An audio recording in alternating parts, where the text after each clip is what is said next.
In the landmark court case, Brown v. Board of Education of 1954, the U.S. Supreme Court ruled that A, black and white public school facilities should be separate but equal, B, segregation in public schools was unconstitutional, C, black students could attend previously all-white schools as long as they lived within 2 miles of the school, or D, white students could attend previously all-black schools with written permission from their parents.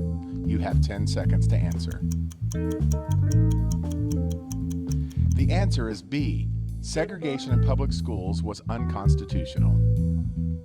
Brown v. Board of Education of Topeka declared state laws establishing separate public schools for black and white students to be unconstitutional. The decision overturned the Plessy v. Ferguson decision of 1896, which allowed state-sponsored segregation in public schools.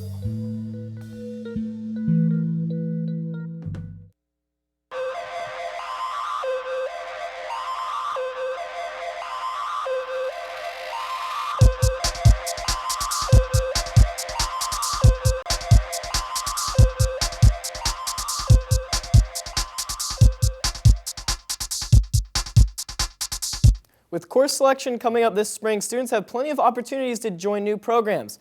Brady Powers and Tish Kama take a deeper look into one of these programs. Through the CTE Hall, you'll find the engineering classes. And with course selection right around the corner, we're going to give you an inside look at the engineering and robotics classes. You get to do a lot of cool things like building robots. This is what we have right now. Right now we're building part of the robot here. There's the field that we have, the task for this year. So the students actually work in building the field so that we can practice and see that the robot actually can pass that barrier. It's a great skill builder and team bonding. You learn about a lot of programs that a lot of colleges actually run, like Inventor or AutoCAD. A lot of engineering schools use those programs so you can actually get a head start. Robotics has many competitions throughout the year and is now officially under UIL as an academic event. I think this class is a great opportunity for you to learn what you can really do, especially with your hands and working on robots. I know I want to do engineering, but I don't know exactly what field, so this class really makes me, understand which types of engineering I like, whether it's computer science or actual, mechanical. Here you will use all your mathematics, physics, science in order to make something work. Yeah, definitely just try it out. You learn a lot of things, and it's a good experience. If you're interested in taking this course or have any questions about it, contact Mr. Elias, Mr. Berliner, or Mr. Johnson. For ENN, I'm Brady Powers. Through the CT. Mu Alpha Theta is a growing program to Prosper High School that is already making an impact on the school. Cutter Nielsen, Trey Maynard, and I took a farther look into the depth of the organization. Mu Alpha Theta is an up-and-coming program at Prosper High School. The program was brought to PHS with the addition of math teacher Michelle Wood, who saw an absence for the program. And I was speaking with actually Mr. DeVito and Ms. Shoyemi, and they were saying when they were in high school, they were members of this. And I was like, wow, I didn't know about that. And so then I Googled it and I kind of just researched it a little bit, and I thought, this is awesome. This would be something that I think could really benefit the awesome students that we have here at Prosper High School. Mu Alpha Theta is a national math honor society, and it is at the high school level, but also at the 2-year college level as well. It's set up so high school students or students at 2-year colleges get a chance to see math in a different perspective. Similar to other prestigious groups, there are requirements when applying to be in Mu Alpha Theta. You have to have completed geometry and be enrolled in a higher math course, so Algebra 2 or above, and you have to have a 3.0 grade average just in math classes. In order to stay in the organization, students must maintain a 3.0 math average, attend a monthly meeting, and must also spend a half an hour each week peer tutoring.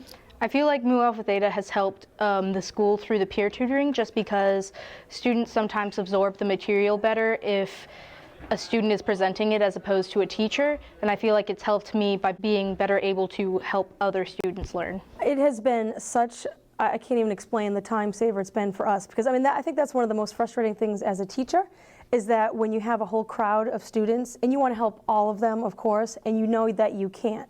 When you have, especially when you teach different subjects and the kids are coming in with different questions from different classes, and you can't help all of them. Along with the growth in the numbers of new members, Mu Alpha Theta also plans to grow in its outreach to the high school. We have Pi Day coming up soon. We have STEAM, which is the science, technology, engineering, arts, and mathematics that we're doing. And then we're hoping eventually to get a chapter started at the middle school level. Reporting for Eagle Nation News, I'm MacKenzie Hamilton. February 1st is National Signing Day across the country. Prosper High School had 7 of our very own athletes signing their letters of intent last week. And joining us on the show is one of those athletes, Jay Bias. Jay, thank you for being on the show. Thank you. So kind of start us off with how the recruiting process went for you.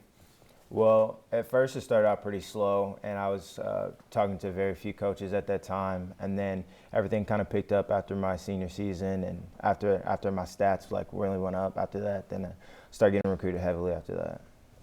And when was it clear to you that you wanted to continue playing football for the next 4 years?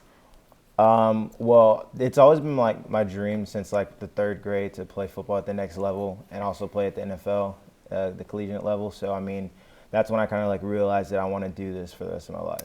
And you said it's always been your dream. When did you realize that your dream was actually going to turn into reality and you were going to be able to play college football? Well, freshman year, that's when I first started playing really good, and then my sophomore year, that's when I made it on varsity, and I was a starter on varsity, and that's just that's hard to do. So I mean, I was wow, I actually have a chance. If I keep on grinding, I might make it. And you committed to Texas A&M Commerce. What made that school stand out to you? Well, I mean, I had some Division I offers, and everybody's all big on let's go D1, everything like that. Well, I mean, I just had to really look into it. I saw that there was an opportunity to go D2 or go D1. If D1's saying that they're going to redshirt me, then I might go D2 because I mean I really want to play. And so the D2 school that's recruiting me that I committed to, they said that I'll have a chance to start all 4 years. So I was like, wow, let me take this opportunity. It's really close to home, so I really like that. And do you have any advice for some younger athletes looking to play at the collegiate level? Definitely. I mean, it's a grind. You got to work all 4 years. Not even 4 years. You got to work your entire life to try to get to this point. And I mean, when you do, just make sure you stay on top of it. Take care of your books. Take care of your grades, and you'll be good. Definitely. All right, Jay. Well, congratulations, and thank you for joining us on the show. Appreciate it. Let's kick it to Austin Garcia with sports.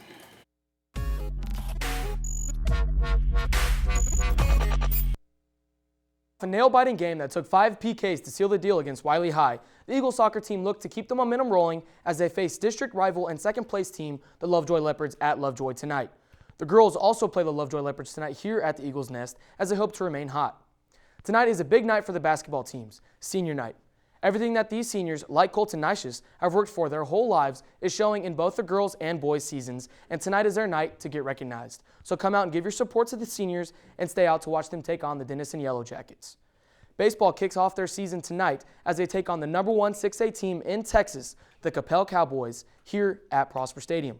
The Eagles baseball team were recently named the number 36 team in the nation by Perfect Game. Good luck to all Eagles sporting teams, and for Eagle Nation Sports, I'm Austin Garcia.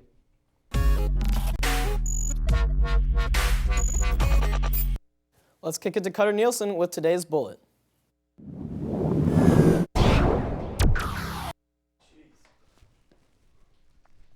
All right, friends, it is Cutter Nielsen here with today's Daily Bullet. The PHS Mentors will be hosting another new student social today from 4 to 6 in the cafeteria.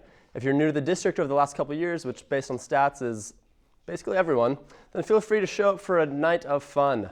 Anyone interested in trying out for cheerleader or mascot, Jada Wheelbanks? For next year's team, can pick up tryout material in the front office or online. Packets are due February 23rd in the front office. There will be a psychology club meeting this Thursday in Coach Allen's room in the morning.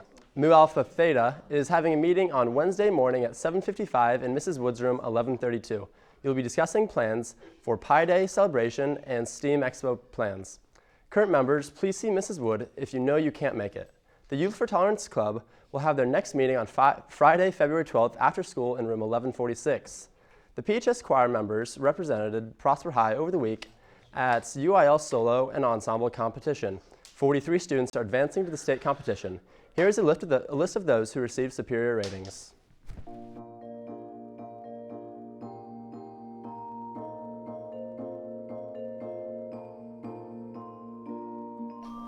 Level 1 Superior Rated Soloists: Bailey Bell, Becca Crosby, Gabby Date, Claire Furman, Rachel Foster, Olivia Hakes, Malia Hankey, Ashley Henson, Iris Crumpack, Julianne LaCour, Nikki Long, Mallory Mack, Lindsay McMahon, Craig McNatt, Glory Perez, Alyssa Ring, Satira Rumpf, Marianne Sayers, Bethany Schroeder, Megan Steed, Abigail Young, Caden Brawley, Jackson Cosgrove, Zach McConnell, Connor McClary, Christopher Stoneking, Mark Wade, Brendan Wishawn. Ensemble 1, Samantha Amaton, Gabby Date, and Brittany Wood. Ensemble 2, Rachel Foster, Emily Hayes, and Katrina Polito. Ensemble 3, Kate Hill, Anna Horniak, and Erin Convalin. Ensemble 4, Satira Rumpf, Bethany Schroeder, and Megan Steed. Ensemble 5, Bailey Bell, Jackson Cosgrove, Hannah Crawford, Claire Furman, Ashley Henson, Connor McClary. Ensemble 6, Ty Bowman, Caden Brawley, Phoebe Crabtree, Elizabeth Doyle, Julianne LaCour, Louis Manto, Alex Martin, Lindsay McMahon, Christian Thomas. Ensemble 7, Megan Long, Mallory Mack, Zach McConnell, Marianne Sayers, Mark Wade.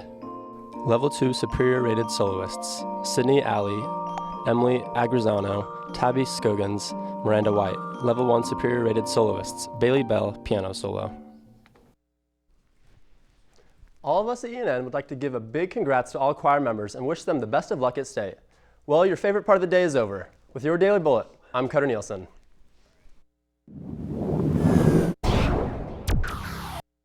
We'll be right back with weather after this short commercial break.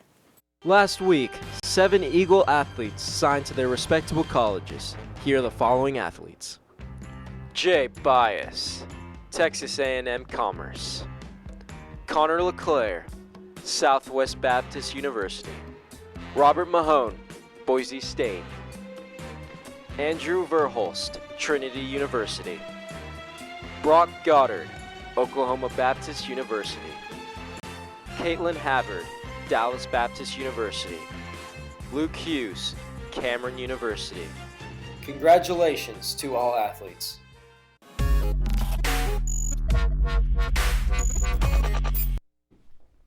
Happy Tuesday, Eagle Nation. It's Brady Powers here to bring you your weather update. But first, let's hear that fun weather fact of the day. With a rainy spring right around the corner, I think it's only fair I give you guys a weather fact over storms. Did you know that 9 out of 10 lightning bolts strike land rather than oceans? So next time there's a thunderstorm, just jump in the water. It's way safer, apparently. I'm just kidding. Please don't do that. You're not very bright if you do that. So, all right. Well, anyways, it looks like it's starting to warm up for an early spring here in Texas in the month of February. Today's looking like a high of around 60 degrees with a low of 36 with no precipitation that night. Tomorrow, the high will be 69 degrees with a low of 47. And finally, on Thursday, the high will be 68 with a low of 38 that night. Well, that's the weather around you. For your weather update, I'm Brady Powers, and I bring the thunder.